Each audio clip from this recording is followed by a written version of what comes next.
It's such a pleasure to have you stay with us this Monday morning. We want to hear from you. So if you have any contributions to the conversation, let us know with the hashtag BreakfastDaily. And the WhatsApp line is 0550-585-832. We are expecting our colleague, Umaru Sanda Amadu, who is the host of Eyewitness News on 97.3 Citi FM. But I do have with me Elvis Darko, who's the editor of The Finder. Good morning, Elvis. Good morning. How are you? I'm good. Yourself? I'm good. It's always a pleasure to have you here. How was your weekend? It was not bad. As I always say, Saturday is only the day I have. Sundays I'm at work. That's sad. We're happy to have you here with us.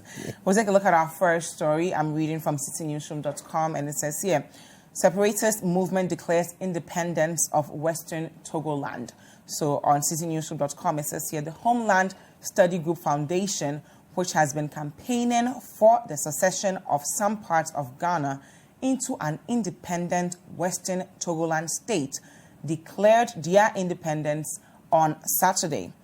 Leader of the separatist movement, Mr. Charles Komi Kojoji, alias Papavi, who is in his 80s, made the declaration at a public gathering in Ho on Saturday, November 16th. Addressing a cheerful group of members of the separatist movement in the native Ewe language, Papavi recounted their struggle to restore the independence of the pre-independence Western Togoland territory, a German protectorate which was joined to the then Gold Coast to form the new independent country Ghana on March 6, 1957, under circumstances he believed were illegal. So he cited, of course, the omission of the roads of the Volta region from the critical roads list in the 2020 budget.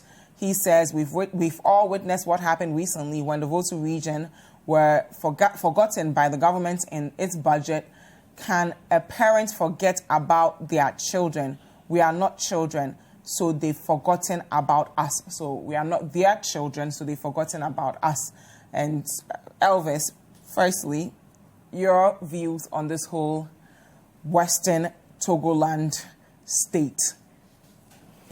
Oh, I think it's just a bunch of jokers who are doing this. How so? They want their independence. It's a bunch of jokers because they don't even understand what they are doing. Okay, yeah. Why? Because if you talk about Western Togoland, it's not Volta region alone. Mm-hmm. Western Togoland, by the history, stretches all the way to the northern region, parts of the northern region. So if you are talking about Western Togoland, you are sitting in Ho, and you are talking about declaration of Western Togoland as independent. I don't know. Maybe they just want that small part. They don't want the entire Western Togoland. But well, part that's what I said. So if they are using the word Western Togoland in the first place, it means that they don't even understand the meaning of Western Togoland by Ghana's history. Western Togoland is not Volta region. Volta region is part and parcel of the Western Togoland. But Western Togoland stretches all the way to portions of the northern region. If you read the history and you look at the map. So for some few people to sit in Ho and say they have declared Western Togoland as independence, I don't know what they meant by that. Because what I know by Western Togoland is not Volta region. Okay. Volta is just a part of the whole portion of today's Ghana that previously used to be called Western Togoland. Okay. So that's the first one. Secondly, Ho is not the Volta region. It's part and parcel of Volta region. So if some few people sat in Ho and said they are declaring even Volta region independence of Ghana, it remains a joke. As I sit here, I am a Voltarian. 100%. My mother and my father are all from the Volta region. I have not authorized anybody to go and speak on my behalf that we are leaving Ghana to go to another country. Maybe because you don't live there, you don't feel their pains. I don't live there. What do you mean I don't live there? Do you live there? I live there. My parents live there. I go there regularly. What do you mean I don't live there? I am a Voltarian. I'm in Accra just because I'm working here. Okay. I'm a 100% Voltarian. Continue, Elvis. So nobody should say that. Okay. I'm not authorized anybody to speak. of your week in Volta region and not Accra. I'm always in the Volta region. You spend the bulk of your time That is not the issue. I said my family is there. I go there regularly. All right, you continue. In fact, last week we just celebrated our festival. Okay. So nobody should sit somewhere and appoint themselves as speakers for people of Volta region. Okay. They can declare the forecast of their houses as independent. Nobody will force them. But nobody can declare my house independent from me. But the fact that they even have supporters, shouldn't that say something about maybe people feeling left behind? These are, as I said, they are just a bunch of jokers. Anything, if you read the history, it didn't start today. Even when Kwame Nkrumah was in power, there were a group of people who thought that voter registry should not join Ghana. And those people continue their agitations up to today. So it is not anything new. But they don't have the majority of Voltarians in support of them. So it's virtually impossible. Just take it as comic relief, because for me, as I know and as I said, there is no evidence that voter regime in general support any decision of secession.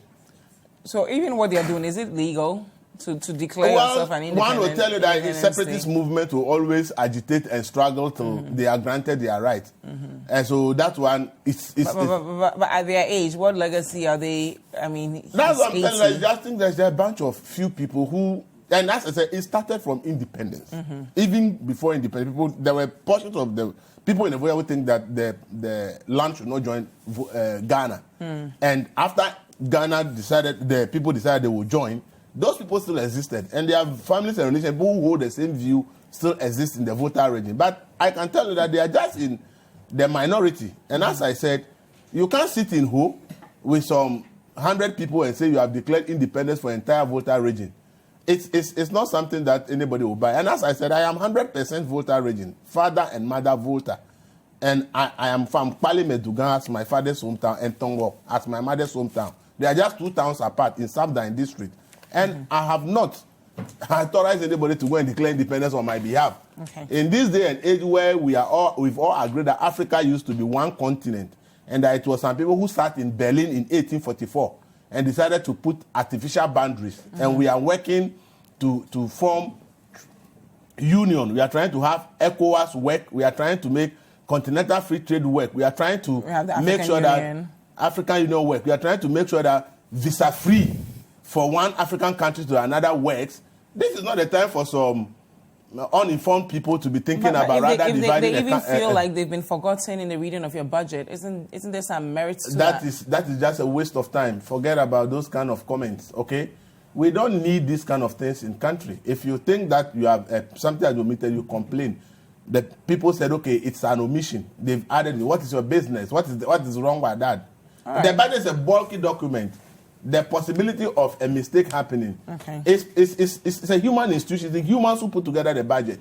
So if they admit that, yes, in the portion they called critical rules, voter regime was not part. But in other portions of the budget, there were some voter rules mentioned. And you complain that you've not seen voter on critical rules. The road in my village is bad. I wish it is in the budget. But I also admit that all the roads in Ghana, only 30%, we are told, are tarred. And therefore, it means that 70% of roads in Ghana are not tarred. And therefore, during the rainy season, you are supposed to see a whole lot of roads in very deplorable state. So I understand that the magnitude of the job in terms of fixing roads in Ghana is huge. So even though I wish to see my road in the budget, I also understand that all the roads cannot be in the budget at a go.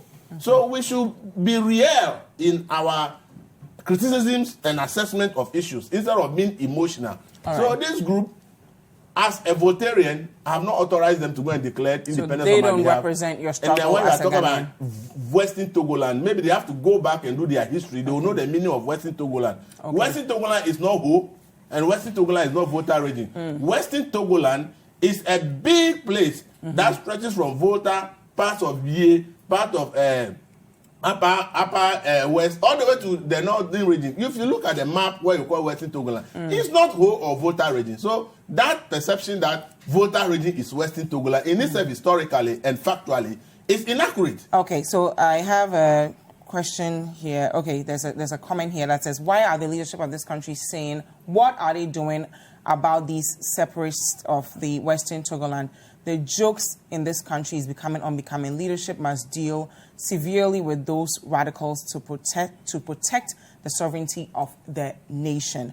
Do you agree with them, Elvis? Oh, well, for me, as I said, I don't see it as a serious thing. But I remember during President Mahama's time, a similar thing happened. They were arrested and they were released.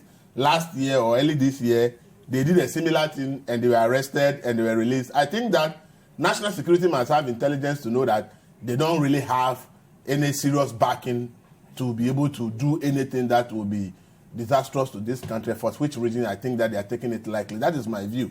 I believe that if there's something really dangerous and serious, I believe national security would have been acting stronger and firmer than they have done. But in my opinion, I think that once national security has released them after their arrest the last time, I think that is not an issue. But the person who should know that those who were arrested the last time, they are still facing court. They are still facing court, so the case has not been abandoned. So they are not free people. Those who arrested the last time still have a case in court to answer. So the state is just not sitting down looking at them. Something is being done about them, because this is, by their constitution, an illegal act, and which you should be dealt with. It's a treasonable offense. The state has taken action, and people should not say that the state is not taking any action. Maybe the way they want to see the action is not that strong and firm, but I believe that the state is doing its part on this issue. Thank you very much, Elvis. And of course, I have with me Umaru, Sanda, Amadu, who's host of Eyewitness News. Sanda, we're discussing the separatist movements that have declared independence of Western Togoland. Dziffa, I just returned from the Volta region. I was in Aflao over the weekend, and I must say that the road from Adan all the way to Aflao is beautiful, it's good. I don't know, for a funny reason, the Ghana Highway Authority in Greater Accra has not done well with the West Africa Trans Highway as well as the Volta region has done. I don't know how that works, but it's just something I need to comment. Volta region is my home. I have like 2 sisters living in Volta region with their family. Our family cattle are in the Volta region. I grew up in the Volta region. Volta region is my home. And I do not support Volta region, seceding, and for that matter, Western Togoland. And let me just quickly clarify that. When I interviewed the people, the so-called Homeland Study Group, the outline they gave did not just include Volta region, but it extends all the way to Upper East region. So it's essentially the western part of Togo, which is stretching from the south to the north. That having been said, and having stated that I do not support this secession plan or whatever it is, because it's criminal already, I need to point out the fact that all over the world there are secessionist plans. The Catalonians have fought for it. In fact, in Britain or in the United Kingdom, the northern state is trying to succeed, despite the fact that as a collective they are trying to leave the European Union. In Africa, in Cameroon, Western Cameroon or the Anglophone Cameroon are attempting to succeed. Western Sahara is trying to succeed from Mali. In Mauritania, there are issues of Western Sahara trying to succeed. If you go to the continent itself, the world's youngest country is South Sudan. They fought and succeeded from Sudan.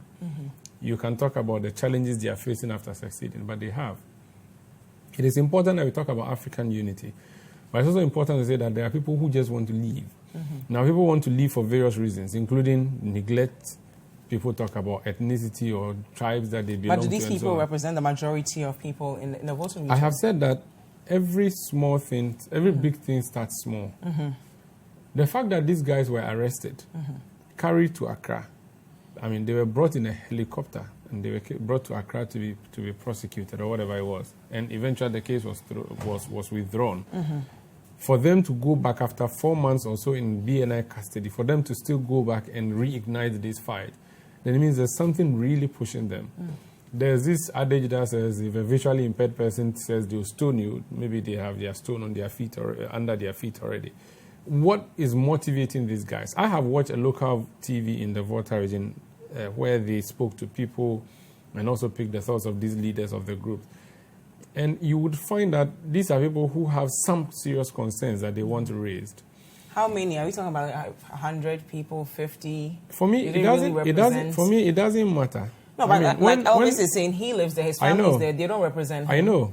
My family is not represented either. But I'm saying that... And my family isn't represented either. So if we're all saying our families are not represented, then who but exactly definitely there are some families that are represented. Okay. Mind you, in sampling, you don't need a whole population. You don't need a whole universe outside. But if that sample is statistically insignificant, then is it worth us entertaining? The fact that they have mooted the idea would draw the attention of other people to that fact.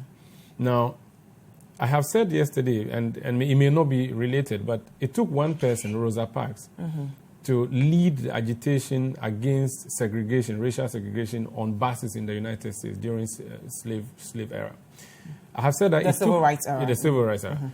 I have also said that it just took a small group of people called the UGCC and eventually the CDP but to Rosa find out Parks independence. Represented millions of African Americans within the U.S. But who felt that struggle. Do you know these few people? Do they represent a decent? I haven't number gone of to people? the voter region to do a sample. I haven't gone to do a vox pop from the people what they think of a succession or otherwise.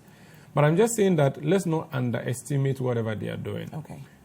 If it has to be dealt with at a legal level, it should be dealt with. Okay. And the question comes up, why were they made to go home? Yeah. Because it's the ringleaders who were arrested and they have been made to go back home. Yeah. Is this ringleaders, the same old man, is he 80 years or so? Yeah, he's like he is the over same 80. man who led the press conference over the weekend to make the announcement. What negotiations were had in Accra? How come they were not prosecuted to the end? How come the court did not determine whether what they did was wrong or right? Why was the case withdrawn? Why were they allowed to go back home? And why were they not being monitored to ensure that they did not do what they did over the weekend? Someone clearly failed to do that. And I think that we should have that discussion. These are a group of people who say they want to cut a whole country out. You have said that they do not have the right to. You know that it is wrong what they have done. You have arrested them. You bring them to Accra, and like a lot of our cases, you go to court, dilly-dally, and then you just throw the case out. And it wasn't the court that determined this. And for me, that is a big problem, because it gives them power. Now, these guys may go back home as heroes among their community members. We do not know. I mean, I have seen photos of people walking on streets holding placards. They are not many, to be honest, but there are people who hold the view that numbers in demonstrations don't mean anything, and that it is the what the people feel that really matters. How many other people in that part of the country feel marginalized? And how can the central government fix that marginalization issue? But Sanda, should we even, because this isn't a Rwanda where people will feel like, okay, maybe a certain tribe historically have benefited from our development and others have not. In Ghana, at least, we've been able to achieve a certain level of peace and unity amongst all the tribes. Should we nip this in the bud, or should we look at it as if perhaps we should start paying more attention to the voter region because a few people feel as though they've been left out of our development? You see, voter region is a special case. Prior to our independence, that territory was not part of the British colony. It was the German colony, and after the World War, when the spoils of Germany were being divided, the Francophones and the Anglophones, or the Francophone countries and the Anglophone countries were supposed to share the spoils. And there was a plebiscite, and these people decided they were going to vote for Ghana. There were people who were opposed strongly to this, and these are people who are in serious politics now, active partisan politics. And if you read Dr. Obadiah Asamoah's book, A History of Ghana, you would find arguments for and against, and people who were supporting. And his personal position on this matter, Dr. Obadiah Asamoah is a former Attorney General of the land. He served as one of the longest Attorney Generals, has been Minister for Foreign Affairs and so on. He's a senior lawyer. Now, if people like this have thoughts on these issues, let's pick their thoughts and find out from them what they think the solution can be. Let's not just push it under the carpet and say, oh, these are just a bunch of disgruntled guys who are making noise. I am saying that there may be 10 people, there may even be just 2 people. But if they are convinced about something and they are able to propagate it well and other people buy into their propaganda, you would be shocked what this can result in. And I'm saying that we are seeing struggles of secession across. I just mentioned to you Western Cameroon or the Anglophone Cameroon. Do we know what the challenges are? Those people represent their struggles are reflected in the majority of the people there. So I don't understand the comparison between the two. But I'm saying to you that what are the people of the people who are attempting to secede, what are their reasons? So the reasons they are given, do they not think that it is general? What's the population of the territory they are looking at succeeding? Pick these views. And I'm saying that until we go to the ground and speak to every single person, we should not dismiss the views but from your own research, have you seen any country that has actually moved from its original country and succeeded on its own, as if, we're going to separate ourselves as Western Togoland and somehow we will develop and get more. I have said that the world's youngest country now is South Sudan, with the capital at Juba, and it's in a turmoil. Now, maybe that will not be a better example. I do not know of other countries that have succeeded, but I'm saying that often countries do not allow for other groups to succeed. We know what happened in Nigeria when the eastern side wanted to secede. The Igbos, actually, to be more specific, wanted to secede. How the whole country came together under Muhammad and President Muhammad, and they beat these people back into the country. As a state called Ghana, it is our job to collectively ensure that no part of the country succeeds. Indeed, that's why we have the Ghana Armed Forces that are supposed to defend our territorial borders and so on. Have we considered, I mean, my difficulty is why we arrested these guys, didn't prosecute them and let them go back home. And for them to call a press conference. For me, that's my difficulty. And I want to blame the security agent or the Attorney General's department. Because it's not every suspected criminal who gets a helicopter ride. These guys actually were flown all the way to Accra. It means that the gravity of the issue is huge. Why did we just go to sleep over something as important as this? And I'm saying that it is the authorities that give the opportunity to these people to come back and speak. And I blame them. Thank you very much, Sanda. And thank you at home for staying with us. We'll go for a quick break. And don't forget to let us know what you're thinking with the hashtag Breakfast Daily and the WhatsApp line 0550-585-832. We'll be right back. Welcome back. This is the Breakfast Daily on Citi TV. Thank you so much for staying with us. I still have with me Elvis Darko, who's the editor of The Finder, and Umaru Sanda, Amadu, host of Eyewitness News. We're going to move on now to the clash of big chiefs. I'm talking about Toby Afede, Osajefo Amwetia Ofoyi Penin, and Ojia Hoho Yao Jebi. So the second.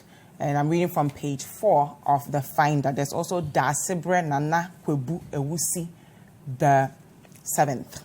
Sharp divisions have emerged among some members of the National House of Chiefs following a statement calling on Ghanaians to vote no in rejection of proposals for the December 17 referendum, which seeks to make district-level elections, including elections of MMDCE's partisan.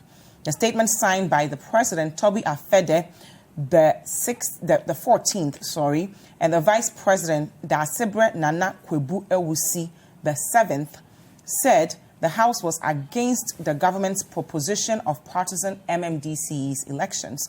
The statement said the House of Chiefs were concerned about the adverse effects of partisan politics on local level development if the proposition were to go through at the referendum. Now, 2 chiefs came out to reject the statement from the House of Chiefs. And so that first one was Ojia Hoho Yao Jebi, the 2nd, and Osajefo Amwetia Ofoyi Penin, the 2nd. So I'll read what Ojia Hoho Yao Jebi, the 2nd, had to say. The chairman of the Governance Committee of the National House of Chiefs, Ojia Hoho Yao Jebi, the 2nd of Seshi Anyase in the Western region, said the proposition expressed by the chairman, in which he called for a no vote, does not represent that of all chiefs and must therefore be disregarded. I'm going to quote him. I am not aware of any consultation or meeting. This matter should have been referred to the Governance Committee, of which I am the chairman, but it hasn't been referred to me. If it came to the Governing Council, it would have been discussed at the Planning Committee, but this has not happened. So I didn't know who came out with this statement on behalf of all paramount chiefs in the country. So he also goes on to say that if the 2 political parties have taken a stance on the issue, the chiefs should just allow it be without involving themselves. He says, so far as I am concerned, this statement is coming from 2 individuals, not the House. That's coming from Ojia Hoho JB the 2nd. Now, Ochehene Osajefo Amwetia Ofoyi Penin the 2nd also had something to say then. He is another prominent chief of Ochehene, and he goes on to say that the Standing Committee of the National House of Chiefs has no record of deliberation on the matter. The committee of the whole house has not been informed or met on the matter in question. The leadership of various regional House of Chiefs have not been informed or consulted as well. But Toby Afede came back to also say that he doesn't necessarily agree because they he even mentioned certain dates of people bringing in letters and the likes. So I'm going to quote what he had to say from the Daily Graphics here. He says, any suggestions that the proposed referendum to allow partisan politics in our local elections was not discussed by the House are not only dishonest, but also wanton mischief. So, Elvis, what exactly is going on with the National House of Chiefs being divided? Really, it seems like just four chiefs, the president of the National House of Chiefs, his vice, and Osajifo Amoitio for Ipenin and Ojiahoho Yaujebi II. But please, let me know your thoughts on all this buhaha between the four chiefs. I think both sides are right, in my opinion. If you look at the letter that the president and the vice, the second letter, it explained the procedures they went through to be able to come out with that position. And they gave dates, meetings where the issues were discussed. Let me even mention some of them. So they go on to talk about Nana Susubribi Krobia Asante submitted to the House on January 22nd, 2019, which stated the House should strongly object to the notion that membership of local assemblies should exclusively comprise a representative of political parties as parliament. They go on to also state February 26, 2019, the elections of MMDCEs on partisan basis was discussed by the committee. The committee also adopted a memorandum on the election of MMDCEs submitted by Nana Susubribi Korbia Asante as position of the House. So they did their best. Yeah, so as you can see, as far back as January, yes, and February, they started working on this issue. And because Nana Susubribi is somebody who is vested in the laws of Ghana, is when you talk about the Constitution of Ghana, is one of the brains you can talk about. So be a member of the House tasked him to do some work and give them a position. Paper so that they will know what they are going to. Then he brought his work and they went to the various processes according to the second letter to agree that his position that he presented should be accepted. So they accepted it. They accepted it and wrote to the ministry about their position, but they did not make it public. Okay, but where was Ojiahoho in all of this? The problem was that they invited the deputy minister of local government to come and brief them on the issue. And after the briefing, they were seeking certain clarifications from the deputy minister, which he could not offer. One of them was, what will be the role of chiefs if these chief executives are going to be elected? And they said, the deputy minister said he had no answers. And based on the interaction they had with the deputy minister, they decided to issue a statement. For me, both sides are right. The only thing that there's just a little mix-up in the communication. How? I see one big problem, that the chiefs have seen this issue as a very important one. And therefore, they expected that the National House of Chiefs will not take the decision without consulting the regional houses of chiefs. Even though that has been the procedure, that if issues come up, there's a governance and legal committee at the National House of Chiefs. Once they forward the issue to them and they do their work, it's considered as the procedure. But this is how I see it. You see, the Ojiaho raised one issue, that the issue has taken now has become political because NDC has taken one position. And MPP has taken one position. And they, as chiefs who are supposed to be non-political, if they are supposed to wade into this issue, it means that they needed broader consultation than their normal processes of taking decisions. But where was he in all of this? Is he saying he didn't know anything about this? Yeah, that's what he said. But based on the records produced in the second letter, it's obvious that some of the decisions were taken with him in attendance.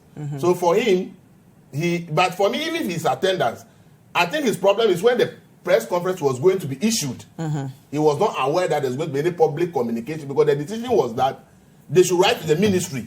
That one was taken at the meeting. But I think the decision to issue a press conference is what he was not aware of. So the press statement came as a surprise to him. But as chiefs, shouldn't they have been able to even handle this internally without the whole of Ghana being aware? That's what I'm about to come to. I like the Ochihini's aspect. Okay. That this issue is a big one. So he expected that the national would have consulted the regional houses of chiefs. So let me quote Ochihini. So that they will know the positions of the regional house of chiefs before they take any decision. But he said that has not been done. And I hold that view that, you see, we are going to have a referendum on this issue because the nation itself accepts that there are certain issues that we cannot leave for only a few people, which is called parliament or the government to take. So we have decided that there are certain issues the whole nation must be involved in the decision making. So Elvis, let me quote Ochihini briefly. He says, the leadership of the various regional houses of chiefs have not been informed or consulted in relation to the above, which is, the whole telling Ghanaians to vote no. It is considered the opinion of the Eastern Regional House of Chiefs that the statement issued by the President of the National House of Chiefs does not reflect the views of the traditional leadership of Ghana. Now, here's my question for Ochihini, and maybe you can help me answer this.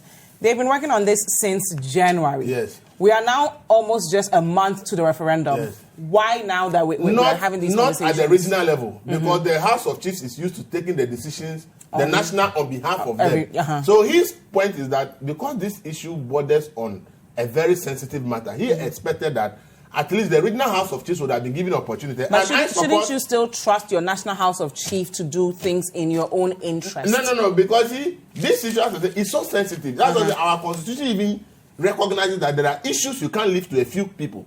Okay. That's why even if they are your national representatives. There are issues that Parliament can amend. Okay. Like, for instance, this issue I'm talking about, the decision to take the power from the president of appointment doesn't need us, the general population, to vote, because Parliament by 2/3 can take that power from the president. Yeah. But to decide that there should be partisan politics in it, it needs a referendum. It's the people who must decide. So from your view, they should have done more. I think that on this particular issue, the best thing they could have done was that after they deliberated at the national level and had a position paper, they would have circulated that position to the regional houses of chiefs and say, look, democratically, decisions must be taken in this way. So all of you at the regional house, consider the proposition. If you have any suggestion, make.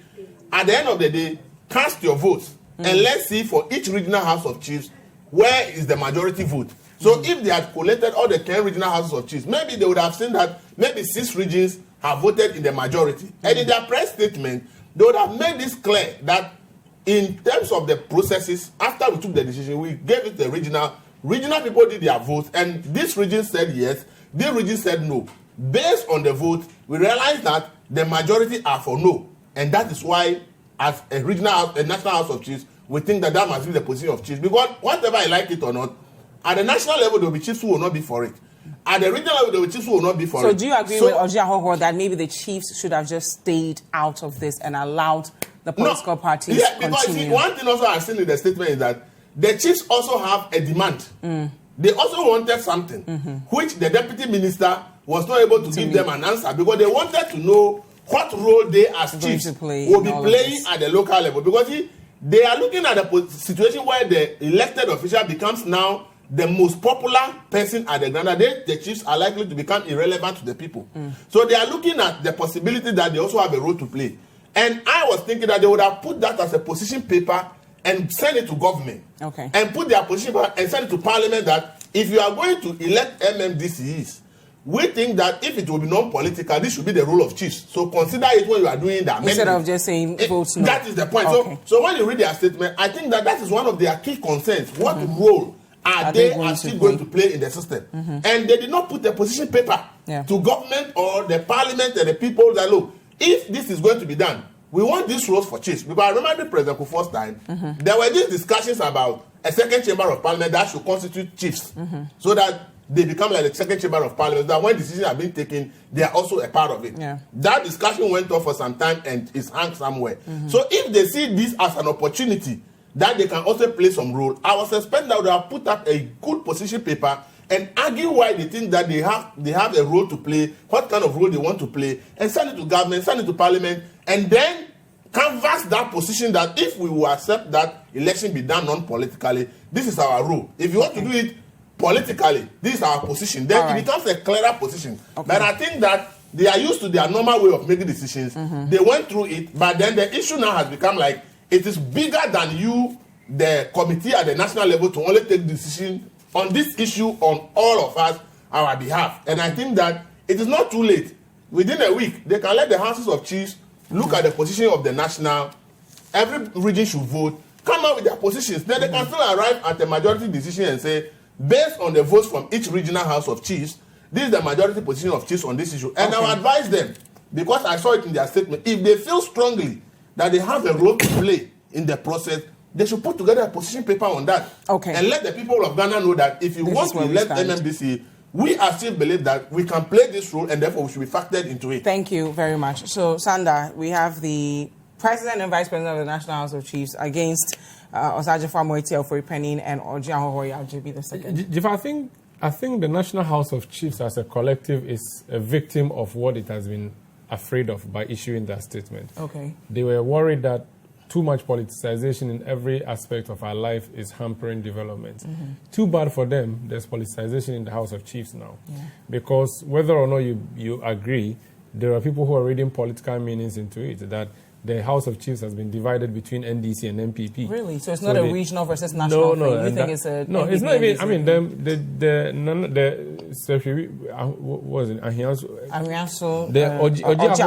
he's not a regional president. He's a member of the national, so it's not really a regional... So the regional bid is from Dziffa Akua Ametam. Because if you want to look at region, the Greater Accra regional president, who is the Osumanche, Nidowuna, we are told, has said that they support what the national has issued. But Dziffa Akua Ametam also brought a very strong and that's a regional, about the regional representation as well. And if the Greater Accra regional president agrees and the Eastern regional president disagrees, and I just think that it's a political issue. And already people are circulating the photos of the board members of the Ghana National Petroleum Company, GNPC. And Nana Ojiahoho is actually on that list. Ojiahoho Yao, JB III, is a board member of the GNPC. So people are saying that because he's a political... I mean, that's a bit of a stretch. I know. I'm just saying that whether I like it or not, these political things will be coming up. Which is what they were trying to avoid. Which is what they were avoiding. But let's look at the key issues. The National House of Chiefs is a collection of 50 chiefs across the country. What is the job of chiefs or traditional rulers? They're supposed to ensure traditional development, progress, and so on. If there's anything going to happen at the local level, from the government level, I think chiefs ought to have a say. It's important that they have had their say. And I mean, for me, I thought it was a very bold decision they made to make that statement out. Because it's not every day that the House of Chiefs issues a statement. Until then, later in the afternoon, I saw a counter statement from Ojiahoho. So I'm a bit worried that they who are supposed to be custodians of development at the traditional level are divided on development issues. But let's look at the issues in context. They have talked about politicization issues at the national level, and they do not want us. And I'm referring now to the statement issued by Toby Afeda and his vice. And it's very critical that we consider these things. There are pros and cons to this referendum that we are going into. First of all, it was a promise to elect MMDCEs. That was a promise by the NPP. Now, this issue of politicizing elections is an entirely different ballgame. And there are many people who are for and there are many people who are against. And it's good it's going to be put to a vote and we all decide. But my point is that, do you really believe that the politician at the assembly level, so if your assemblyman is an MPP or an NDC, would that really help you with your development? Or you can hold him accountable because at least you voted him in. Nobody appointed him or anything. Yes. If this assemblyman is an MPP or an NDC, they take policy direction from the headquarters of the party in Asylum Down or in Adabraka. You community members want 2 boreholes dug, but the MPP wants 1 village, 1 dam. Their assemblyman in your electoral area would be told to ensure a dam is dug, but you village members say you want boreholes. So you'll be at his house every single day. Yeah, but it won't make any difference. You see, when you go to Parliament, there's a majority side and a minority side. There's a majority whip and there's a minority whip. Now, the reason they are called whips is that they are supposed to hold canes, literally, and lash their MPs into line. Yeah. So they are supposed to whip their MPs into line. So what it means is that it's very difficult to have a dissenting voice in the chamber. we remember PC Apiafori was a guy who was trying to be, the opposite number, or decided to fight against the tide, and we saw how he ended. He was sidelined and so on. Yes, but if you vote someone into power, then you can hold them accountable that you can't just do what you want. You can't come in and serve your political party. You have to serve my interest because I voted for you. But how did they win? They won because they are on a political party. Yes, but they didn't come to power to serve their political party. No, but they would come up with a manifesto. No, but they came up with a manifesto, and that manifesto would have either the elephant or the umbrella at the back. And that the cause of the elephant or the umbrella must be met. So you think that look at the issue of we free bring SHS, politics into it, they will serve their political parties instead they are of obligated. They are obligated. They are obligated. Okay. They are obligated to serve their political parties. That's why they are not obligated to serve the people who voted them in. In serving the people who vote them in, they are minded by what their political party dictates. Yes. So it is for that reason that I've said that in Parliament we see divided members of Parliament on issues, just because. So now that the national chairman of the NDC, for instance, has called a press conference and said, we are going to vote no, wait and see. All 98 members of Parliament of the NDC would go to their constituencies and start campaigning no. Okay. And this has nothing to do with whether these individual members of Parliament support this or not. Now let me they will go down and vote no. This is even after NDC MPs have agreed in principle with the majority that there should be a yes vote. But because their party now says, no, they would have to say no. They are forced to change their position. So, gentlemen, we have to wrap up and continue to the next topic. So I'll let you wrap up. Quick point. I am a bit concerned where we have a national president who is NPP, and then we have a DCE who is NDC. I know that per the law they are supposed to be giving their district assemblies common fund. Yeah. But you see, we are a unitary state, not a federal state. So resources from the district come to the national level. It's not like the district chief executive is like a local federal governor who can, garner the resources and use it to develop his own area. So you think we should look at this? Our development will come from the national level. Okay. And so, have you considered the possibility of a constituency or a district that is not in support of the governing president's political party? Would they get any development? It's just something we need to consider. There are a lot of issues that we ought to consider about politicizing these things. It's important that you elect your leaders, but should you elect them on political party basis? There are people who hold the view that we are just being ostriches. Because whether you believe it or not, in my community, when I see the posters of the assembly members, I know which of them is an MPP candidate and which one is an NDC candidate. Even though they don't have just by looking at the colors. Okay. It is something that they do. And so should we just continue to live in pretense? And again, there is a group of people called the Electoral College. Not Electoral College. Constituent Assembly. I have to wrap you up. In 92, the Constituent Assembly decided that this is the kind of constitution we are going to have. Okay. Why did they not decide at the time that we should vote on partisan basis?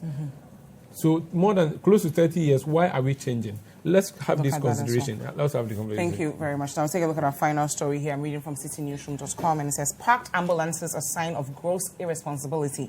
That's coming from Occupy Ghana. The pressure group Occupy Ghana has expressed its disappointment over the government's delay in distributing ambulances parked in front of the State House. I'm going to quote them. Like most Ghanaians, Occupy Ghana wonders why, in light of the fact that the country has so few working ambulances, these new ambulances will be left idling before the State House instead of being put in the constituencies being used to save lives. We did applaud the government for its response in making these ambulances available in the first place, but we equally expressed our disappointment that the ambulances since arrival have been inactive. Thus, we ask these ambulances just sitting idle there while people are dying is a mark of gross irresponsibility and paints vivid picture of lack of completeness in the thinking that went behind acquiring the ambulances in the first place. And we all know that we have just 55 ambulances in the country of almost 30 million people. So, Sanda, let me take your thoughts on this. And they're asking, of course, for the ambulances to be released in 3 days. Okay. Dziffa, I interviewed the Deputy Minister for Health on Eyewitness News on Friday. I put a few questions to him. I just wanted to be sure. Are those ambulances for the government? He said yes. How many are they? Over 90. Are they well fitted? You say yes. Are they ready to move? Yes. Why are they still there? It doesn't even make sense. And he went round and round about, they are trying to train people. And so are they saying that the Ghana National, and he's saying that they want to have a law passed so that they will determine how to run the ambulances? That doesn't even make sense to me. Currently, we have the National Ambulance Authority or the Ghana Ambulance Service, and we have a national CEO, and they have all this stuff. The people desperately need vehicles to move or ambulances to move. You have brought them and packed them, and you've packed them for several months. Are we reasonable? When people need them in Garu, people need them in Tumu, people need them in Sisala West, for instance, in Golu and so on. Why are we packing them? Is it for the ceremony? So we're packing them there.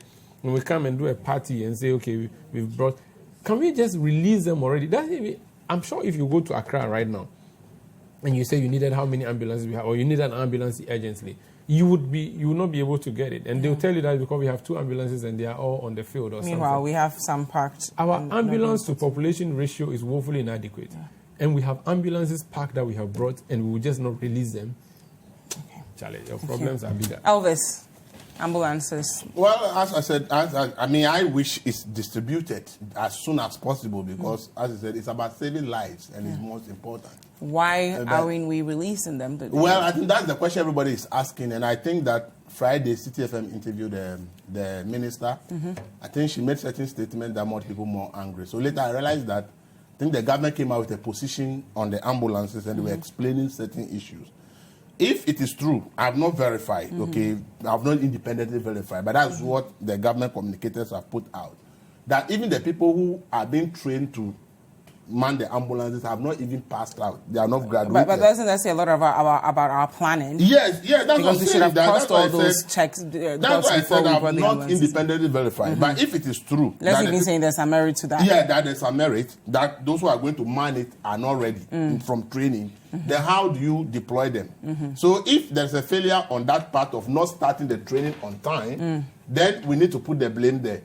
They talked about the fact that they are trying to put some monitoring mechanism and therefore they are now fixing, what do you call it? This thing we're fixing cars, trackers, and some other things. They listed about 10 things that are being done to make sure that the ambulances are properly managed and not misused. Are they valid reasons in your opinion? If the person who is going to man it, paramedic who is going to man it, who is going to man it, it's not passed out of training. Are you going to give it to somebody who is not ready? But doesn't that say enough about your inadequate ability to plan ahead? If the planning is bad, let's talk about it. That is the plan that is bad. That's why it's packed there.